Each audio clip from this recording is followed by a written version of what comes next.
this came out a little weird size. So historical precedent. We saw a little bit of this in the video on the 10 buildings that changed America. They did talk about it quite a bit.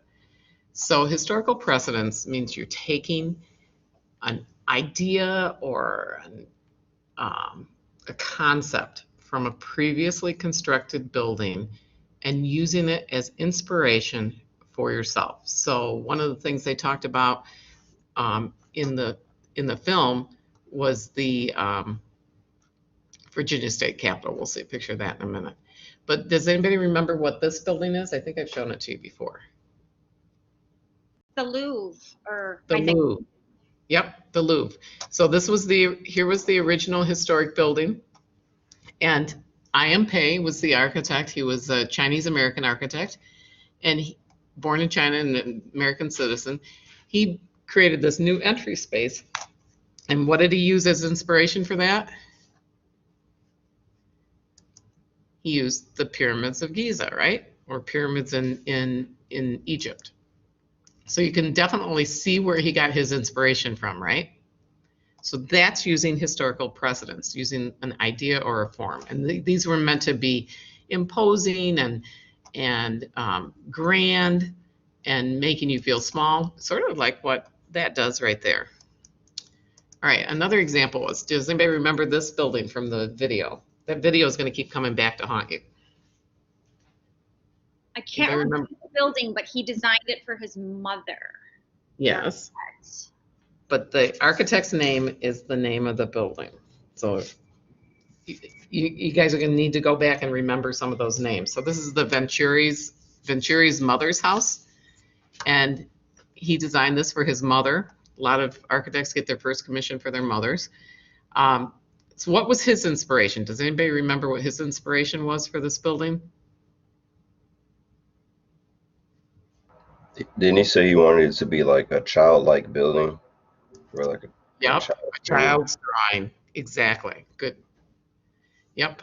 So his inspiration was a child's drawing. So that was his precedent or his inspiration. So we have cathedrals in Europe, and they would use previous cathedrals as inspiration or as precedent. So cathedrals were being built for hundreds of years, and they would keep building on and use ideas from one to the next. And this building is what, guys? And Leona, you're my only. It's the what? No, it's not the White House. Oh, the Lincoln Memorial. It's not the Lincoln Memorial. It was in the movie. We're going to keep going back to that movie. Virginia. Yep. Who said that? Who said Virginia? Virginia. What was it called? State Capitol. Virginia State Capitol. Do you remember what he used? So who designed this? Jefferson. Yep. Thomas Jefferson. Yep. And what did he use as inspiration? The Roman Empire, the Colosseum. This building in Italy. And I can't remember the name of it. It starts with a V. I have to get the name.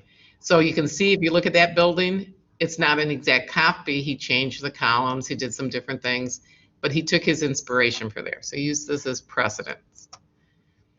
Okay, so what we are going to do now is everyone's going to take the building that they picked as their favorite building, and you're going to use it as inspiration. And we are going to design egg drop containers. And we're all going to meet at school, and we're going to drop them off in the balcony above the library. And I will give you the requirements for them. But what I want you to do now is start thinking what elements, and you're not replicating that building. You're not doing an exact replica. You're taking some element or some inspiration from that building. You're not building the building, and you're using it to design an egg drop container. We'll talk about materials next week and what you can do, but I want you to start thinking about that, and I want you to come up with sketches for next Monday of what you would use from your building that you chose as your favorite building, what kind of elements would you use to develop an egg drop container? And there's going to be restrictions on weight and size, etc. Okay? What So I'll put the, I'm sorry, Francis, real quickly, what is an egg drop container? I bring eggs, and you have to have a removable top, and you put the egg in. You get 30 seconds to put the egg in, and then we drop them off, and whoever container has the egg that doesn't break wins. Okay. So we can use But- whatever material we want? Nope. I'm going to give you a whole list. Okay. So there's specific materials you can use. There's a maximum size that has to be. Has anybody ever done this in high school? Like, it's a popular physics thing. Anybody ever done egg drop container? So I will show you a video next Monday that my students made because we did this during the pandemic in the spring, and everybody submitted a video of themselves, and someone compiled it. So I'll show you that on Monday. We'll talk more about the materials. I will post them under week 4, so you can look at it. So let me show you where it's going to be.